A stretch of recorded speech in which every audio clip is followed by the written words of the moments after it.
Hey all, I forgot to film an intro to this video. This is me working on the driver's door, getting the rust dealt with and whatnot. So enjoy.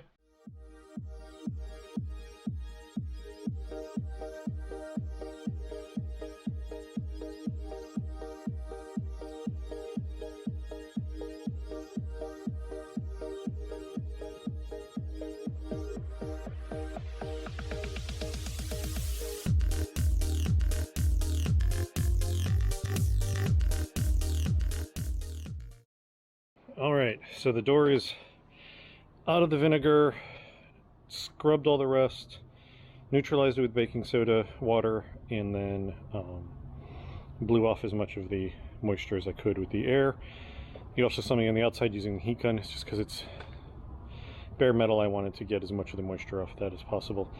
I had some flash rust on the outside just because it was in among the vinegar, but I scrubbed most of that off. The rest of it I can get off easily mechanically, but I wanted to keep it from re-flash rusting. So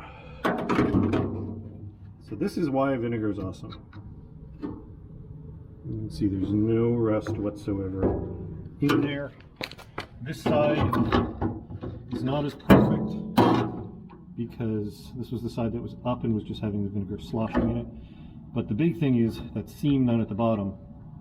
You see down at the way bottom, all of that's had the rust removed from it. There's no way I could get anything in here to mechanically remove that rust in any functional way.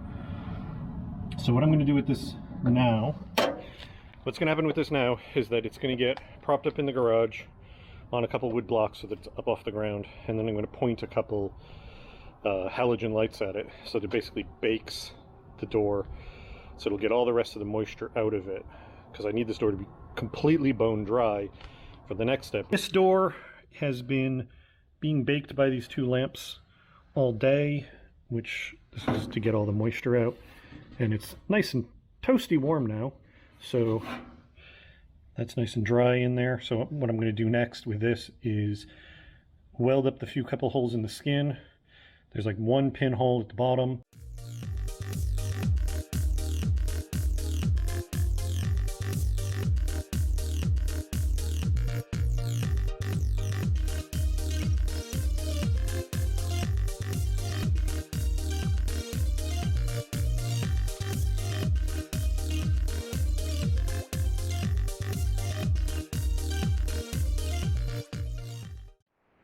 And there's the welding gun. Let's see if I can get an angle where you can see it. There was one hole here, like 3 in a row here, and 3 in a row here. In each case, it slightly blew out the metal, because of course it did, it's thin. But I was able to fill it back in. This may need the tiniest skim coat of filler. I may get lucky and just the primer will be thick enough that I can get that perfectly smooth. And then the other spot is right there. Same deal, there was a tiny little pinhole, but it blew it out. And so I was able to fill that up too. Other than that, like all this big chunky rust in here, if I'd been able to get it into the vinegar properly, it would have cleaned that out, but it's still got a lot off. And like I said, the inside is what I was mostly concerned with. So this is now ready to be treated and rust seal painted up. And now it's the evening after work. So this has had a chance to work its magic and dry. You can see the surface has been treated by the phosphoric acid. Oh, to be clear what I'm talking about, this is the stuff I'm using. Clean strip concrete and metal prep. It's phosphoric acid with various stuff to make it basically work better. I get it at Lowe's. I'm going to continue to probably call it Osfo just because that's the brand name of the company that was kind of the main one selling it. So let's see how well you can. So I don't know how well it shows up on camera, but all the pits here, all the rusty pits are now black. What that is that there's been a chemical reaction and it's turned the iron oxide into, I think it's iron phosphate, something else that is stable and doesn't rust and blocks any further rust from happening. So that's basically sealed all of these and stopped the rust in them. Obviously, it's going to need a little bit more work to smooth it all out. What I'm probably going to do, because I'm going to be master seriesing everything, is this is probably going to get a quick brush on of master series with the expectation of sanding 99% of it back off again so that just the pits have the master series paint. When I talk about master series, this is the stuff I'm talking about. It's a permanent rust sealing paint that I've had very good luck with. Similar to POR 15. I mean, you can pretty much use them interchangeably. I like this stuff a little bit better because it seems to be a little more tolerant of shitty surface prep. Like, I don't feel like I have to get the surfaces right with this. So that's just nice to have that extra little bit of wiggle room. But yeah, this is the stuff I'm talking about when I say Master Series. It's the Master Series Coating Line Master Coat. And here's the back of the door. What I did in the other video was sprayed the Master Series on, scrubbed it in with a scrubby brush, or green scrubby, and then tried to wipe it down. It looks like, based on the fact that I can still see some rust here and there, that I didn't do a good enough job with that. Though I'm not actually sure if that's rust or paint now that I'm looking at it. That may be the primer that's on the whole thing. Anyway, since I'm putting a rust sealing paint over, it'll be pretty much fine. The interior has also been treated. You can put the Master Series paint on. You can also put epoxy primer on directly over that phosphoric acid thing. The thing is, if you have it on too thick, it leaves a sticky sort of gummy residue. In that case, you've got to take that off. So if you've gotten a thin enough coat on it, one of the ways they recommend is to spray it on and then wipe it with a rag. So you just leave a very thin coat. But if you have this gummy residue, you need to take that off before you can paint over it. I use mineral spirits. If you don't have that, if it's completely dry, like over here, say, you can just coat directly on top of that. So I'm going to set you up on time lapse. I'm going to wipe this down with mineral spirits real quick to get all this gummy bits off, and then I'm going to get out the Master Series and I'm going to try and coat.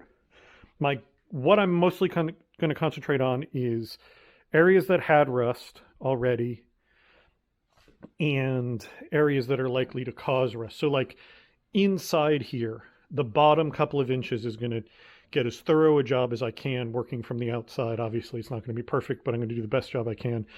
And then I'm going to try and coat further up, but I'm going to kind of care less the further up the door I get because there's no rot there. Essentially, the way I kind of prioritize stuff is if it's from 1956 and, like, say here has no rust, it's completely rust free. Obviously, I don't have to worry too much about sealing that against rust because it's not a big problem. But like down here where it was very rusty, that obviously needs to be very carefully and thoroughly sealed. So that's kind of how I prioritize. So yeah, you're going to go on the time lapse and then I'm going to get to work on this.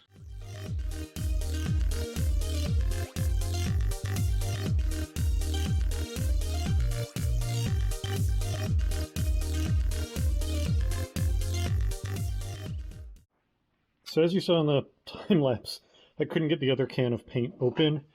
One thing with this paint is if you get any in the lip over here, it glues the can shut. So I'm guessing that one somewhere in the manufacturing process or in all the time it's been knocked around, enough paint got in there that it's sealed up. But this is a bit thicker than it should be, but that's because it's very cold in here. I'm actually my plan for this is to paint this paint onto the door and then set it up in front of the same infrared lamps that I had it in front of before so that I know the paint's not going to get too cold tonight because it is November in New England and not be able to seal properly. I would like this to be a little thinner, but it is what it is. So what I'm going to do is once I get it stirred, I'm going to put one of these things on it.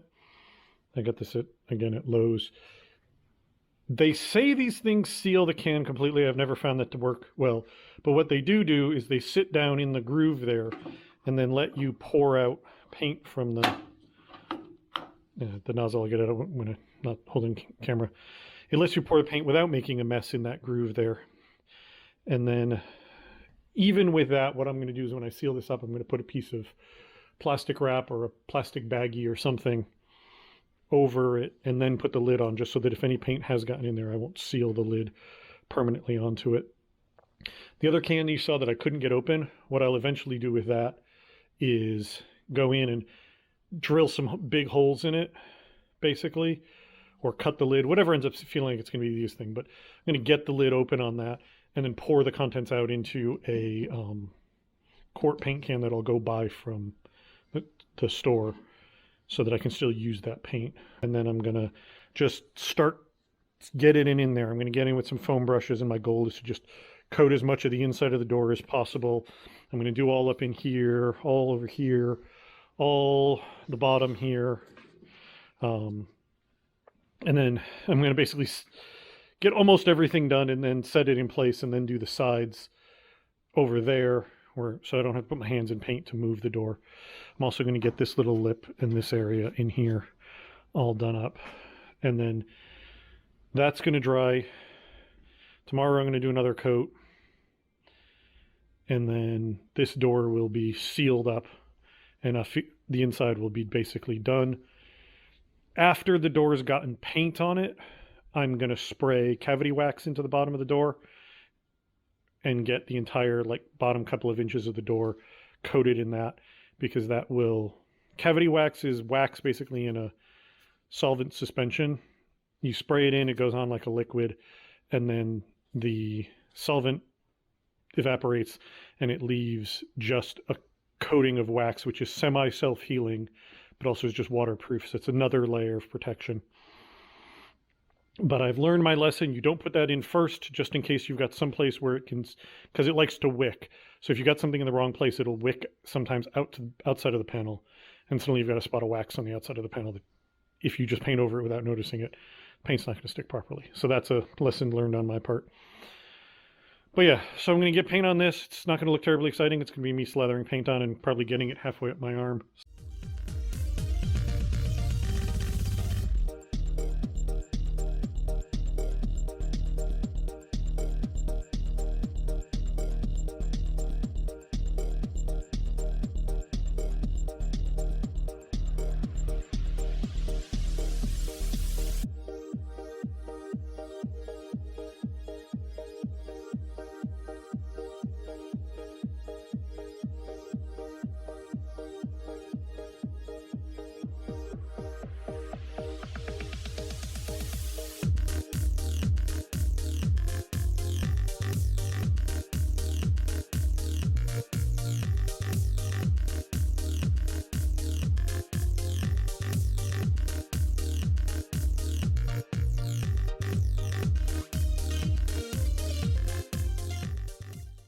All right, so here we are.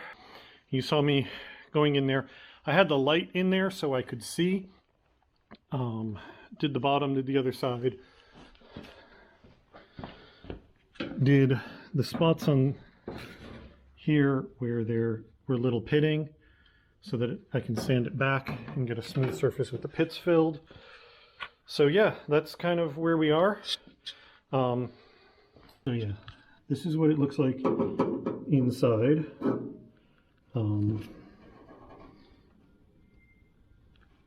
Pretty much covered everything. Any spots you see that aren't covered, I'm going to be reviewing this footage as soon as I finish recording for tonight and try and use it to go back in and hit any of the spots I missed. But obviously, way nicer in here.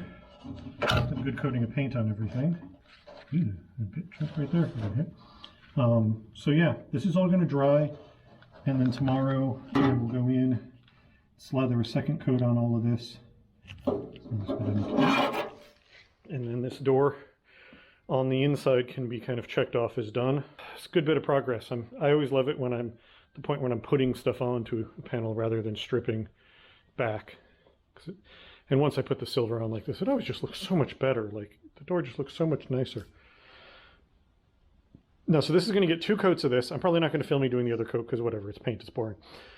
I'm not going to make you watch it dry either.